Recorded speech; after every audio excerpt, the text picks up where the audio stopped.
Jesus wants for his disciples and our priorities to line up with his kingdom. In Luke chapter 12, he tells his disciples to prioritize on certain things rather than others.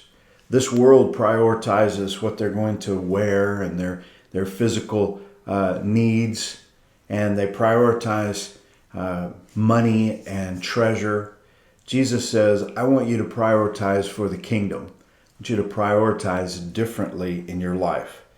He says in verse 35, let your loins be girded about and your lights burning.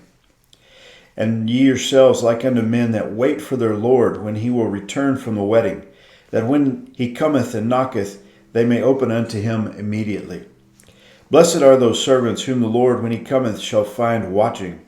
Verily I say unto you that he shall gird himself and make them to sit down to meat, and will come forth and will serve them. And if he shall come in the second watch or come in the third watch and find them so, blessed are those servants. And this know that if the goodman of the house had known what hour the thief would come, he would have watched and not have suffered his house to be broken through. Be ye therefore ready, for the Son of Man cometh at an hour when ye think not. Jesus uses this as a metaphor to encourage his disciples to realize kind of where we are in the scope of things. It's like the master of the house has gone to a wedding feast, and he's going to return at some point in time, but we're not sure when. However, we need to be ready to receive him when he does return. Therefore, he says that you need to have your loins girded. In their day, a man would wear a longer jacket, a long tunic that would hang down. And if he needed to really do some work, needed to be able to run quickly or to fight in a war or maybe to bend over to harvest crops or something, well, he would take and gather that tunic up and gather it around his waist. And it meant that you were ready to work. If you were ready to work, your loins were girded, ready to fight, ready to do whatever needed to be done. And he says, and make sure that your lights are burning. Just like Jesus in another place uses the parable of the wise and foolish virgins who have oil in their lamps.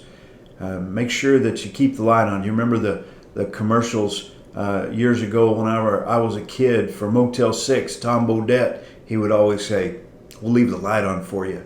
Well, that's what Jesus is saying he wants for his disciples to do, to be ready to receive the Master when he returns. It could be in the middle of the night, but nobody's exactly sure. Just make sure you're ready for when he returns. It's kind of like a thief. You know, a thief only is going to try to break into something when he has observed the movements of a group of people, and he's estimated the best time that he thinks that no one's going to be there, so that he can come and surprise them in the night, well, not surprise them, to come and quietly sneak in, steal the things he wants and get away. But if the lights are burning in that house, if the servants of that house have their loins girded, if they are constantly being vigilant and watching, the thief is never going to have an opportunity to catch them off guard. And that's what Jesus says he wants for his disciples to be like. Be like men that are ready, expecting the return of their master. In other words, keep your eyes fixed on what Jesus has said. Always be expecting the return of Christ. This world is so capable of catching us and our attention, and we can be so caught up with the cares of this world. We can be so caught up with trying to acquire treasure and accumulate treasure here in this world. We can be so focused on everything and anything except God and his kingdom and his word that we forget that the Lord Jesus Christ is returning. And so Jesus says that this is a mark of his disciples. This is the way that he wants for his disciples to be ready, to be expecting the return of Jesus, because he could come at any time. How about you today?